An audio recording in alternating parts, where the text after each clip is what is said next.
2012 সালে মেয়াদ শেষ হয়ে গেছে। আমি কি ভুল বলতেছি নাকি? আপনি একটু পড়েন তো।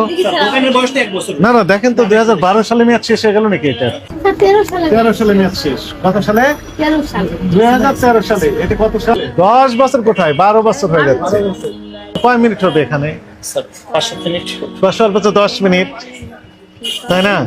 আমরা কত প্যাকেট মেয়াদোত্তীর্ণ ওষুধ বের করলাম এটা আমরা একটু দেখেন আপনার সম্মুখে। দেখি 1 2 3 4 5 6 7 8 9 10 11 12 13 14 15 16 17 18 19 20 21 22 23 24 25 26 27 28 29 30 31 32 33 34 35 36 37 38 39 40 41 42 43 44 45 46 47 48 49 50 51 52 53 প্যাকেট আর একটা 54 প্যাকেট ওষুধ পাওয়া গেল 10 মিনিটের মধ্যে। একই সাথে খাবারের আইটেম দেখেন 1 2 3 4 5 6 7 8 9 10 11 12 13 14 15 16 প্যাকেট বা বক্স খাবার মেয়াদোত্তীর্ণ হয়েছে।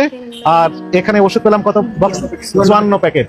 2013 সালে মেয়াদ শেষ হলো, আজকে 2025 প্রত্যেকটা মেয়াদোত্তীর্ণ ওষুধের জন্য আলাদাভাবে 50,000 অর্থদণ্ড অথবা 1 বছর কারাদণ্ড অথবা অভিদণ্ড হতে পারে। তাহলে 54 প্যাকেট আর এখানে 16 দুটো যোগ করলে কত হচ্ছে?